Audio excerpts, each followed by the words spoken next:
الحمد للہ والصلاة علی اہلہا اما بعد۔ پچھلی ویڈیو میں یہ بات ہمارے سامنے آئی تھی کہ وضو کی جو نعمت اللہ تعالیٰ نے ہمیں عطا فرمائی ہے، یہ بیماریوں سے بچاؤ کے لیے ایک بہترین ڈھال ہے۔ جس طرح ڈھال کے ذریعے آدمی دشمن کے حملوں سے محفوظ ہو جاتا ہے، ایسے ہی وضو کا نظام ایسا زبردست ہے کہ اس کی وجہ سے بہت ساری بیماریوں سے آدمی کو ریلیف اور چھٹکارا حاصل ہو جاتا ہے۔ اس لیے کہ وضو میں بار بار ہم کھلے رہنے والے اعضاء کو دھوتے ہیں، جس سے جراثیم ختم ہو جاتے ہیں یا بہت کم ہو جاتے ہیں۔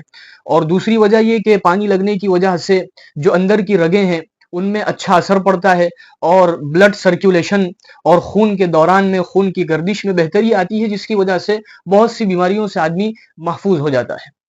یہ تو وضو کا مجموعی فائدہ ہے، پورے وضو کا فائدہ ہے۔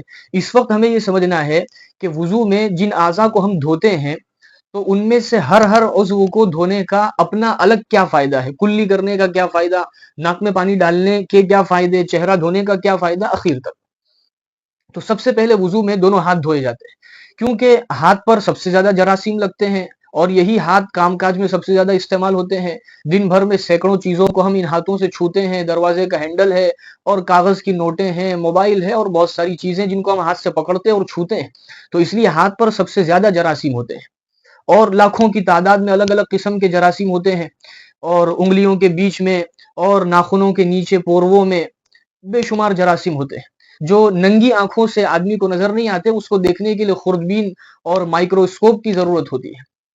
تو چونکہ آگے کے تمام اعضاء ہاتھ ہی سے دھونے ہیں، تو ہاتھ خود ہی اگر گندا ہوگا تو دوسروں کو کیسے ٹھیک کرے گا؟ فارسی میں کہتے ہیں خفتارا خفتہ کئی کنت بیدار، سویا ہوا سوئے ہوئے کو کیسے جگا سکتا ہے؟ تو ہاتھ خود ہی اچھا نہیں ہوگا تو دوسروں کو کیسے صاف کرے گا؟ اس لیے سب سے پہلے وضو کے شروع میں ہاتھ دھوئے جاتے ہیں، اس کے بعد ہم کلی کرتے ہیں۔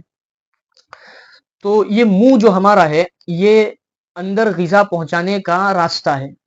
جب آدمی کھانا کھاتا ہے تو کھانے کے بعد اگر کلی نہ کرے تو کچھ کھانے کے ذرات منہ میں باقی رہ جاتے ہیں، جو تھوڑی دیر کے بعد اس میں بدبو پیدا ہو جاتی ہے، پھر اس سے جراثیم جنم لیتے ہیں، اور وہ دانتوں میں اپنی پوری کالونیز بنا لیتے ہیں، مستقل ٹھکانہ بنا لیتے ہیں۔ اب اگر آدمی کلی نہ کرے اور ویسے ہی اگلا کھانا کھائے گا تو ساری بیماریوں کے جراثیم اس کے معدے میں پہنچ جائیں گے اور پریشانی کا سبب بنیں گے۔ اسی لیے تو اللہ کے نبی علیہ السلام کی یہ سنت ہے کہ کھانے کے بعد کلی کر لی جائے۔ تو کھانے کے بعد کلی کر لے گا تو جراثیم پہلے ہی ختم ہو جائیں گے۔ لیکن پھر بھی وضو میں تو کلی کرنے کی ضرورت باقی رہے گی، کیونکہ جراثیم صرف کھانے کے بچے ہوئے سے اس کے ذرات ہی سے پیدا نہیں ہوتے، ہوا کے ذریعے بھی بہت سارے جراثیم منہ کے اندر جاتے ہیں۔ تو کلی کرنے سے منہ کے سارے جراثیم نکل جاتے ہیں، اور کلی کرنے سے آدمی سانس کی بیماریوں سے بھی محفوظ رہتا ہے، کیونکہ جو جراثیم ہے وہ پھیپھڑے تک، لنگس تک پہنچنے سے پہلے، منہ کے اندر ہی حلق میں جانے سے پہلے ہی ختم ہو جاتے ہیں، نکال دیے جاتے ہیں۔ اور پھر ساتھ ہی ساتھ مسواک بھی کر لی جائے تو کیا کہنے۔ مسواک کے تو اتنے فائدے ہیں کہ اس کو اس چھوٹی سی ویڈیو میں بیان نہیں کیا جا سکتا، اس کے لیے ایک مستقل ویڈیو کی ضرورت ہے۔ اور ایسے ہی کلی کے ساتھ جو غرغرہ کیا جاتا ہے، حلق تک پانی پہنچایا جاتا ہے، اس سے ٹونسل بڑھنے سے اور دوسری بہت سی گلے کی بیماریوں سے حفاظت ہوتی ہے۔ تو یہ فائدے ہو گئے کلی کرنے کے۔ اس کے بعد ناک میں پانی ڈالا جاتا ہے، ناک کے ذریعے سے ہم سانس لیتے ہیں اور پھیپھڑوں تک ہوا پہنچاتے ہیں، اور پھیپھڑوں کو ایسی ہوا چاہیے ہوتی ہے جو ہر طرح کی گندگی سے، آلودگی سے، جراثیم سے بالکل صاف اور شفاف ہو۔ اور اس کے لیے اللہ تعالیٰ نے ناک کے نتھنوں میں بال کے فلٹر لگا دیے۔ یہ بال جو ہے وہ فلٹر کا کام کرتے ہیں، جراثیم کا راستہ بلاک کر دیتے ہیں، ان کو اندر داخل ہونے نہیں دیتے۔ اب ظاہر ہے کہ ان فلٹر کی صفائی کی بھی تو ضرورت پیش آئے گی، جیسے ہم کار کے فلٹر صاف کرتے ہیں، اے سی فلٹر کو صاف کرنا پڑتا ہے، ایئر فلٹر کو صاف کرنا پڑتا ہے، تو ایسے ہی ناک کے ان فلٹروں کو بھی صاف کرنے کی بہت زیادہ ضرورت ہوتی ہے۔ حضرت تھانوی رحمۃ اللہ علیہ نے لکھا ہے کہ اگر ناک کو اندر سے صاف نہ کیا جائے تو اس میں بلغم جم جاتا ہے، اور پھر اس کا بہت برا اثر آدمی کے دماغ پر پہنچتا ہے۔ تو معلوم ہوا کہ ناک کو اندر سے صاف کرنا آدمی کو بہت ساری بیماریوں سے بچا لیتا ہے۔ پھر ناک میں پانی ڈالنے کے بعد ہم چہرہ دھوتے ہیں۔ دیکھیے جس انوائرمنٹ میں اس وقت ہم جی رہے ہیں، جس ماحول میں ہم سانس لے رہے ہیں، بظاہر تو بڑا صاف شفاف ہے، لیکن اس میں نظر نہ آنے والے زہریلے ذرات اور بے شمار جراثیم اور پولیوشن، یہ سب چیزیں بڑھتا جا رہا ہے۔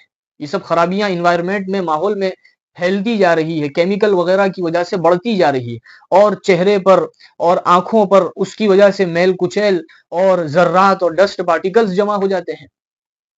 جب آدمی دن میں کئی بار چہرے کو دھوتا ہے تو محکمہ ماحولیات ڈپارٹمنٹ آف انوائرمنٹ کا کہنا ہے کہ آدمی چہرے کی الرجی سے محفوظ رہتا ہے۔ اور پھر ہم مل مل کر چہرے کو دھوتے ہیں تو اس کے ساتھ ساتھ چہرے کا مساج ہو جاتا ہے، جس کی وجہ سے اسکین ملائم ہو جاتی ہے، جلد تر و تازہ ہو جاتی ہے، اس کی بیوٹی اور حسن میں اضافہ ہوتا ہے۔ اس لیے ماہرین حسن کا کہنا ہے کہ جو مسلمان پابندی سے دن میں 5 دفعہ وضو کرتا ہے، اس کو کسی لوشن کسی کریم کی پھر ضرورت باقی نہیں رہ جاتی۔ تو یہ سارے فائدے ہیں وضو میں چہرہ دھونے کے، اور چہرہ دھونے کے ساتھ ساتھ آنکھ بھی دھل جاتی ہے۔ اور آئی اسپیشلسٹ کا کہنا ہے، جو امراض چشم کے ماہرین ہیں، آنکھ کی بیماریوں کے ماہرین، ان کا کہنا ہے کہ آنکھ کو تازہ پانی سے وقفے وقفے سے دھوتے رہنا چاہیے، اس سے بہت زیادہ فائدہ ہماری آنکھوں کو ملتا ہے۔